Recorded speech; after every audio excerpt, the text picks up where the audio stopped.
Hello friends, good afternoon. कैसे हैं आप लोग। तो दोस्तों, काफी दिनों से हमारी जीके जीएस एपिसोड नामक सीरीज चल रही थी, जो एक ही सीरीज आप तक पहुंच पाई थी, यानी कि एक ही एपिसोड आप तक पहुंच पाया था। कुछ ऐसे कारण थे जिसके वजह से यह सीरीज स्थगित हुई थी, लेकिन अब यह सीरीज जो होगी पूरी तरीके से निरंतर यानी कंटिन्यू चलेगी। ठीक है दोस्तों, आप सभी लोग जीके जीएस एपिसोड की सीरीज को देखना मत भूलिएगा। आपको डेली क्लास मिलेगी और बहुत अच्छे तरीके से मैं इसको एक्सप्लेन यानी कि बहुत अच्छे तरीके से मैं पढ़ाने का प्रयास करूंगा।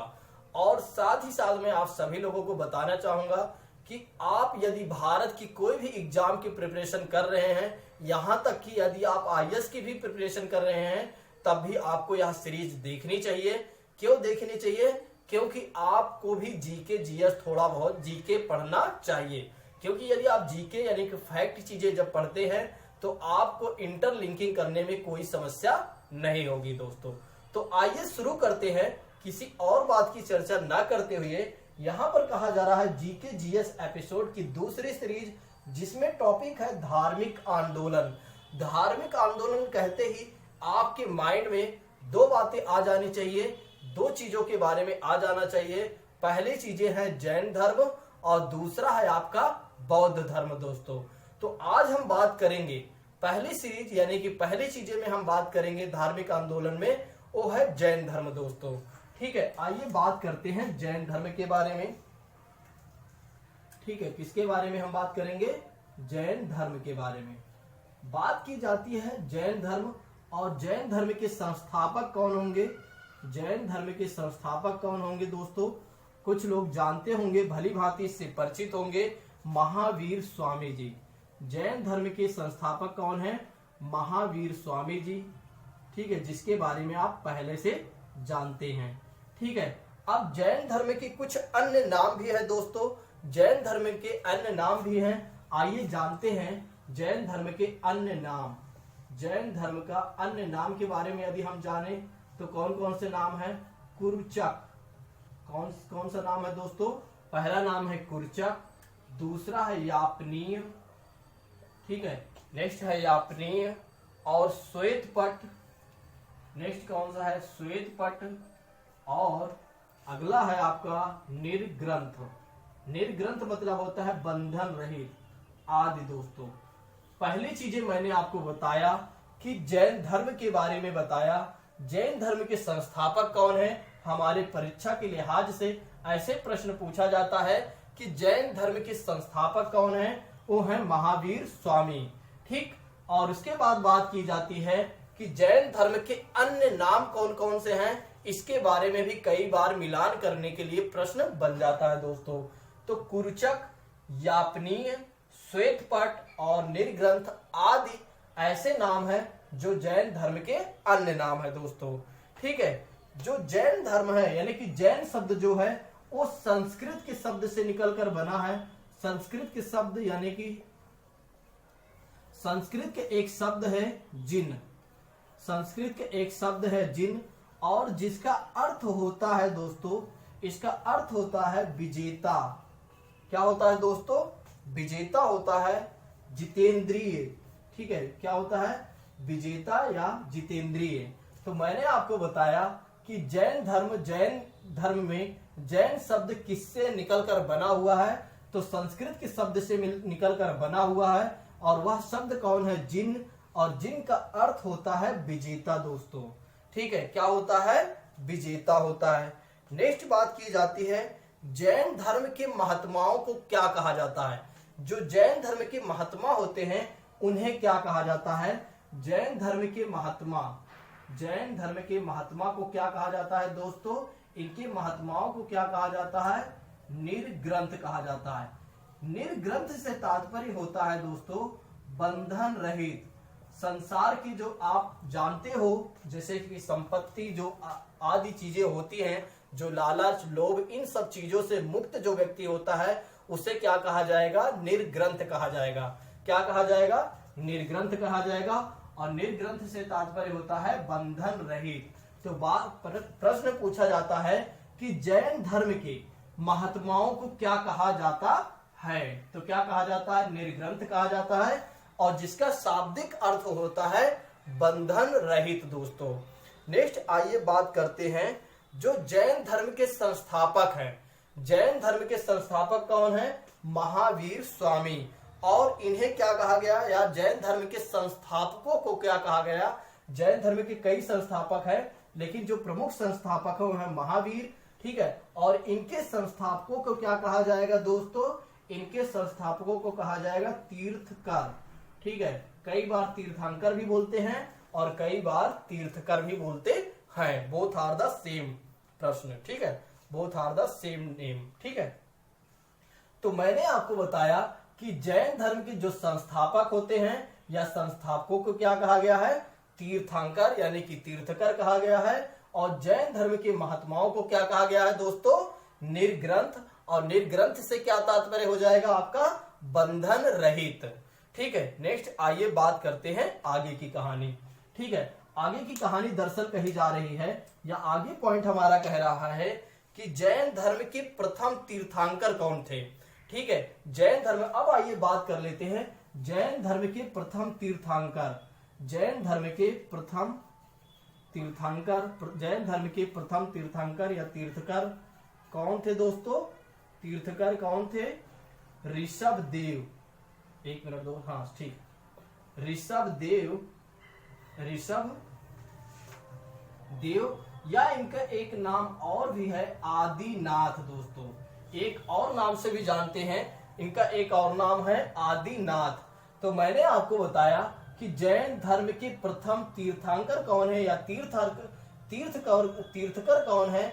ऋषभ देव या आदिनाथ दोस्तों। कौन है? ऋषभ देव या आदिनाथ, ठीक है। नेक्स्ट आइए बात करते हैं इनके बारे में और भी। ऋषभ देव के बारे में बात करें तो ऋषभ देव और अरष्टी नेम का उल्लेख कहां पर मिलता है, या ऋषभ देव का नेम कहां पर मिलता है? ऋग्वेद में। इनके बारे में जानकारी यदि कलेक्ट की जाए तो कहां पर इनके बारे में जानकारी मिलती है दोस्तों? ऋग्वेद में। कौन सा वेद है? ऋग्वेद दोस्तों। ऋग्वेद कौन सा दोस्तों वेद है? ऋग्वेद में। ऋग्वेद में अरष्टी नेम और ऋषभ देव का नेम का उल्लेख मिलता है, यानी नाम का उल्लेख मिलता है। कहां पर मिलता है दोस्तों? ऋग्वेद में।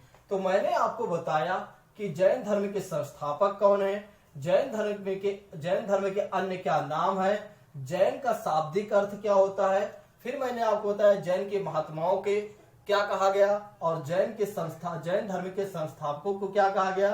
फिर मैंने आपको बताया कि जैन धर्म के तीर्थंकर यानी कि तीर्थकर को क्या कहा गया, ठीक है। कौन है प्रथम? ऋषभ देव या आदिनाथ। अब मैं आपको बताने जा रहा हूं कि जैन धर्म में कुल कितने तीर्थंकर हुए या तीर्थकर हुए। जैन धर्म में कुल कितने तीर्थकर हुए दोस्तों? 24 तीर्थंकर हुए, 24 तीर्थकर हुए। कितने हुए दोस्तों? 24। देखो एक मिनट, थोड़ा से लिखने में यहाँ असहज लग रहा है, फिर से मैं लिख देता हूं। जैन धर्म में कुल कितने तीर्थंकर हुए या तीर्थकर हुए? 24, जिसमें से 22 ऐसे हैं जिनके बारे में या जिनके नाम के बारे में अभी भी हमें संदिग्ध है, यानी कि संदेह है, डाउटफुल है, इनके बारे में हमें जानकारी नहीं मिलती है। तो 22 के बारे में हमें जानकारी नहीं मिलती है, तो आप इनके बारे में कुछ मत लिखिए, ठीक है। लेकिन 23वें और 24वें तीर्थंकर के बारे में या तीर्थकर के बारे में हमें जानकारी मिलती है। आइए जानते हैं कि जैन धर्म के 23वें और 24वें तीर्थंकर कौन है। 23वें और 24वें तीर्थकर कौन है? सॉरी दोस्तों, सर एक मिनट, तीर्थकर कौन है, ठीक है। अगर हम 23वें की बात करें, 23वें की बात करें तो 23वें की बात करें तो कौन है दोस्तों? 23वें हैं पार्श्वनाथ जी। मैं यहां लिखने का प्रयास करता हूं। 23वें तीर्थकर कौन है दोस्तों? पार्श्वनाथ जी। कौन है? 23वें तीर्थंकर कौन है? तीर्थकर कौन है? पार्श्वनाथ जी हैं। और 24वें तीर्थंकर कौन है? महावीर के जैन धर्म के संस्थापक स्वयं महावीर स्वामी। कौन है? महावीर स्वामी दोस्तों। कौन है? स्वयं महावीर स्वामी।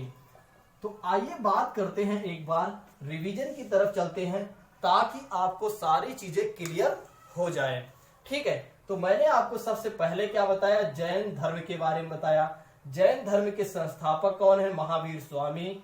और इनका अन्य नेम क्या है, जैन धर्म का अन्य नाम कौन है या अन्य नाम से जानते हैं, कुरचक, यापनीय, श्वेतपट, निर्ग्रंथ आदि के नाम से हम जानते हैं। फिर मैंने आपको बताने का प्रयास किया कि जैन शब्द किस शब्द से मिलकर बना हुआ है, किस शब्द से निकला हुआ है। संस्कृत के जिन शब्द से निकल कर बना हुआ है, जिसका अर्थ होता है विजेता, मैंने आपको बताया। फिर मैंने आपको बताया कि जैन धर्म के जो महात्मा होते हैं उन्हें क्या कहा जाता है, तो जैन धर्म के महात्माओं को कहा गया है, निर्ग्रंथ कहा गया है, जिसका शाब्दिक अर्थ होता है निर्बंधन रहित। फिर मैंने आपको बताने का प्रयास किया कि जैन धर्म के जैन धर्म के संस्थापक मैंने आपको बता ही दिया। जैन धर्म के प्रथम तीर्थंकर कौन है, ऋषभदेव या आदिनाथ के बारे में बताया। फिर मैंने आपको बताया कि जैन धर्म में कुल कितने तीर्थकर हुए, 24 तीर्थकर हुए, जिसमें से 22 के नामों के बारे में आज भी हमें संदेह है, तो उनके बारे में हमें नहीं जानना है। लेकिन 2 ऐसे नेम हैं जिनके बारे में हमें जानकारी मिलती है, वो है 23वें तीर्थकर और 24वें तीर्थकर। 23वें तीर्थकर है पार्श्वनाथ और 24वें तीर्थकर है जो महावीर यानी कि महावीर स्वामी, जो जैन धर्म के स्वयं संस्थापक हैं। आइए अब हम एक एक लोगों के बारे में जानकारी कलेक्ट करते हैं ताकि हमारे प्रश्न को सॉल्व करने में किसी प्रकार की समस्या ना हो, एग्जाम में बैठने के बाद हमें थोड़ा सा अच्छा महसूस हो दोस्तों। ठीक है, आइए बात करते हैं पार्श्वनाथ के बारे में। पार्श्वनाथ के बारे में आइए बात करते हैं कि ये कौन थे और इनकी माता कौन थी, इनके पिता कौन थे, इनकी पत्नी कौन थी। आइए बात करते हैं पार्श्वनाथ जी की। एक मिनट, किसकी बात करने जा रहे हैं हम, पार्श्वनाथ जी की बात करने जा रहे हैं हम। किसकी बात करने जा रहे हैं दोस्तों, पार्श्वनाथ की बात करें। अगर हम बात करें पार्श्वनाथ के पिता कौन थे, पार्श्वनाथ के पिता कौन थे दोस्तों, तो अश्वसेन। कौन थे दोस्तों, अश्वसेन। एक मिनट, अश्वसेन इनके पिता का नाम था। ठीक है, इनकी माता की बात करें, इनकी माता की यदि हम बात करें तो इनकी माता कौन थी दोस्तों, वामा थी। इनकी माता कौन थी, वामा थी। ठीक है, इनकी पत्नी की बात करें, इनकी पत्नी की बात की जाए तो पत्नी का नाम था प्रभावती। प्रभावती पत्नी कौन थी दोस्तों, प्रभावती। ठीक, तो मैंने आपको बताया 3 लोगों के बारे में जानकारी यहां मैंने आपको दिया। पहले चीजें हैं पार्श्वनाथ के पिता कौन है, ये भी प्रश्न पूछा जाता है, अश्वसेन। और इनकी पत्नी का नाम क्या है, प्रभावती है। और इनकी माता का नाम क्या है, वामा। इनके बारे में आप जानकारी कलेक्ट कर लीजिए। आप अपने नोट्स में चाहो तो मेंशन कर सकते हैं दोस्तों, यदि आपको नहीं पता है तो। अब आइए बात करते हैं इनके आगे की बात। ठीक है, यानी इनके आगे की कहानी एक जैन धर्म के यानी जैन धर्म में सन्यासी कब हुए। ठीक है, जब इन्होंने 30 वर्ष की अवस्था में आए, यानी कि जब ये 30 वर्ष की अवस्था में आए तो इन्होंने 30 वर्ष की अवस्था में अपने घर को यानी गृह त्याग कर दिया। क्या कर दिया दोस्तों, गृह त्याग, यानी कि घर का त्याग कर दिया। और 30 वर्ष की अवस्था में गृह त्याग करने के पश्चात ये क्या बन गए दोस्तों, सन्यासी बन गए। क्या बन गए, सन्यासी बन गए। क्या बन गए दोस्तों, सन्यासी बन गए, सन्यासी हो गए। फिर इन्होंने 83 दिन की घोर तपस्या की। कितने दिन की दोस्तों, 83 दिन की, 83 डेज की इन्होंने घोर तपस्या किया। जैसे कि आप लोग एसएससी करते हैं, 6 महीने घोर तपस्या करते हैं और उसके पश्चात आप एग्जाम को क्वालिफाई करके आप अपने जीवन को सफल बना लेते हैं। उसी तरह इन्होंने पार्श्वनाथ जी ने 83 दिन यानी 83 डेज घोर तपस्या किया। और घोर तपस्या करने के पश्चात इन्हें एक पर्वत है, सम्मेत पर्वत दोस्तों। कौन सा पर्वत है, उस पर्वत का नाम है सम्मेत पर्वत। तो अभी हाल ही समय में एक बार प्रश्न आया था, 2018 की बात करता हूं मैं, 2018 में इसके बारे में प्रश्न में यानी कि एक एग्जाम हुआ था जिसका नेम था टेट का एग्जाम, यानी टीचर एलिजिबिलिटी टेस्ट का एग्जाम हुआ था। और वहां पर प्रश्न पूछा गया था कि पार्श्वनाथ को किस पर्वत पर यानी कि घोर तपस्या करने के पश्चात उन्हें कैवल्य यानी ज्ञान प्राप्त हुआ दोस्तों, वो है सम्मेत पर्वत। कौन सा पर्वत है दोस्तों? सम्मेत पर्वत पर इन्हें क्या प्राप्त हुआ दोस्तों? ज्ञान की प्राप्ति हुई। किन्हें प्राप्त हुआ? पार्श्वनाथ जी को। पार्श्वनाथ जी ने 30 वर्ष की अवस्था में अपने गृह यानी घर का त्याग किया और सन्यासी बन गए, और इन्होंने 83 दिन की 83 डेज की घोर तपस्या की, और घोर तपस्या करने के पश्चात सम्मेत पर्वत पर इन्हें ज्ञान प्राप्त हुआ दोस्तों। ठीक है, आइए बात करते हैं इनके आगे की कहानी। ठीक है, अब इन्हें जैन ग्रंथों में एक और नाम से पुकारा गया। अब बात की जाती है, यहां पर एक प्रश्न और बनता है कि जैन ग्रंथों में पार्श्वनाथ को क्या कहा गया? पार्श्वनाथ को क्या कहा गया दोस्तों, या किस नाम से संबोधित किया गया? पुरुषाद नियम से। किससे? पुरुषाद नियम से इन्हें संबोधित किया गया, यानी कि नाम लिया गया दोस्तों। ठीक है, तो बात की जाती है कि जैन ग्रंथों में पार्श्वनाथ को क्या कहा गया? तो पुरुषाद नियम कहा गया। ठीक है, इस प्रश्न को बहुत अच्छे से ध्यान रखिएगा। जो भी एग्जाम आप ग्रेजुएशन लेवल का एग्जाम देंगे तो ऐसे प्रश्न पूछे जाने की संभावना बढ़ जाती है दोस्तों। ठीक है, नेक्स्ट आइए बात करते हैं, इन्होंने 4 शिक्षा दी थी। 4 शिक्षा के बारे में इन्होंने 4 शिक्षा की जानकारी दी थी। आइए बात करते हैं 4 शिक्षाएं इन्होंने क्या दी थी। ठीक है, किसको दी थी? जो इनके फॉलोवर्स थे, जो इनके अनुयायी थे। ठीक है, पार्श्वनाथ के अनुयायी जो थे उनको इन्होंने 4 शिक्षाएं दी। ठीक है, आइए बात करते हैं वे कौन कौन सी 4 शिक्षाएं हैं दोस्तों। तो 4 शिक्षाएं दी किसको? पार्श्वनाथ ने अपने अनुयायियों को, जो इनके फॉलोवर्स हैं दोस्तों। पहली चीजें इन्होंने बताया कि सत्य की बात की। दूसरी चीजें इन्होंने कहा कि अहिंसा की बात की। अभी मैं इसके बारे में समझाता हूं दोस्तों। ठीक है, और तीसरी चीजें इन्होंने कहा अस्तेय, और चौथी चीजों इन्होंने कहा कि अपरिग्रह। क्या कहा दोस्तों? अपरिग्रह। आइए बात कर लेते हैं, इन्होंने अपने अनुयायियों को 4 कौन कौन सी बातें कही, जो कि मैंने आपको पहली चीजें बताया। सत्य, इन्होंने कहा कि एक इंसान को यानी कि एक व्यक्ति को सदा क्या बोलना चाहिए? सदा सत्य बोलना चाहिए। ठीक है दोस्तों। फिर इन्होंने कहा कि एक इंसान को, दूसरी चीजें इन्होंने कहा कि एक व्यक्ति को हमेशा अहिंसा का मार्ग अपनाना चाहिए, यानी कि अहिंसा, प्राणियों की पर हिंसा ना करे, अहिंसा का मार्ग अपनाए। ठीक, फिर तीसरी चीजें इन्होंने कहा, अस्तेय से क्या तात्पर्य इन्होंने समझाया अपने अनुयायियों को? चोरी ना करना दोस्तों। ठीक है, चोरी ना करना। इन्होंने कहा कि अस्तेय यानी कि एक व्यक्ति को, एक इंसान को चोरी नहीं करना चाहिए। फिर इन्होंने कहा अपरिग्रह का मतलब संपत्ति ना रखना। क्या ना रखना दोस्तों? संपत्ति ना रखना, जिसके बिना आज भी हम अधूरे रहते हैं। क्यों दोस्तों? आप लोग जानते ही हैं। ठीक है, तो इन्होंने 4 चीजों के बारे में अपने अनुयायियों यानी अपने फॉलोवर्स को शिक्षाएं दी और उन्हें समझाने का प्रयास किया। पहली चीजें, सदा सत्य बोलना चाहिए, सत्य के मार्ग को अपनाना चाहिए एक व्यक्ति को, अहिंसा के मार्ग को अपनाना चाहिए। तीसरी चीजें इन्होंने कहा कि एक व्यक्ति को अस्तेय नहीं करना चाहिए, यानी चोरी नहीं करना चाहिए। और चौथी चीजें उन्होंने कहा अपरिग्रह, यानी कि आवश्यकता से अधिक संपत्ति कलेक्ट नहीं करना चाहिए।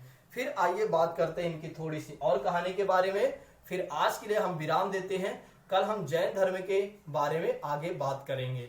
ठीक है, बहुत ज्यादा प्रश्न यानी बहुत बड़ी वीडियो मैं नहीं बनाऊंगा, छोटे छोटे वीडियो बनाऊंगा, जिससे कि आप लोगों को देखने में किसी भी प्रकार की समस्या ना हो।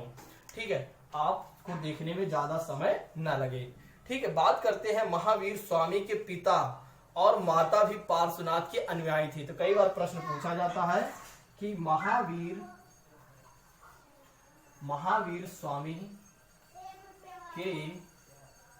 स्वामी के माता पिता भी पार्श्वनाथ के, किसके दोस्तों? पार्श्वनाथ के क्या थी? अनुयायी थे। क्या थे दोस्तों? अनुयायी यानी फॉलोवर्स थे दोस्तों। ठीक है, तो ये भी आप ध्यान रख लीजिएगा। कई बार प्रश्न पूछा जाता है कि जैन धर्म के जो संस्थापक हैं उनके माता पिता क्या पार्श्वनाथ के अनुयायी थे या नहीं दोस्तों, तो अनुयायी थे।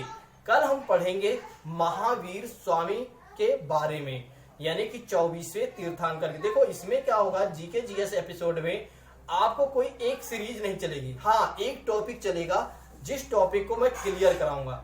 यहाँ पर हिस्ट्री की भी टॉपिक चलेगी, पॉलिटी की भी टॉपिक चलेगी, ज्योग्राफी, साइंस, इन्वायरमेंट, जितने भी टॉपिक होते हैं, इंटरनेशनल ऑर्गेनाइजेशन यानी कि अंतरराष्ट्रीय संगठन, ब्रिक्स वगैरह जितने भी समूह देश है, G20, मतलब कि यहाँ वो टॉपिक क्लियर करवाए जाएंगे जो आप कई बार परीक्षा में जाने से पहले भूल जाते हैं देखने के लिए। ठीक है, यानी कि आप पढ़ने के लिए भूल जाते हैं, रिवीजन करने के लिए भूल जाते हैं। तो आपको जीके जीएस एपिसोड के माध्यम से मैं ऐसे टॉपिक को यहाँ पिकअप करूंगा जो प्रश्न में आने की ज्यादा संभावनाएं रहती हैं, हमारे एग्जाम में आने की ज्यादा संभावनाएं रहती हैं दोस्तों। अब आप लोग, ठीक है, अब आप लोग क्या करेंगे, अपने कमेंट के माध्यम से अपनी राय को प्रकट कीजिएगा कि मेरे द्वारा जो पढ़ाई जा रही चीजें क्या वाकई में आपके समझ में आ रहा है कि नहीं। यदि समझ में नहीं भी आ रहा है तो दोस्तों जरूर बताइएगा, मैं आपको भरसक यानी दोबारा आपको प्रयास समझाने का प्रयास करूंगा। वैसे तो मेरा 100% मैं देने का प्रयास करता हूं, फिर भी यदि आपको ऐसा लगता है कि यहाँ पर कुछ समस्याएं हैं तो उस समस्या का निदान करने के लिए मैं जरूर प्रयास करूंगा दोस्तों। तो दोस्तों आज के लिए बस इतना रखते हैं। Thank you so much. GK GS episode आप देखते रहिए और इसको देखना मत भूलिए। थैंक यू सो मच दोस्तों, जय हिंद।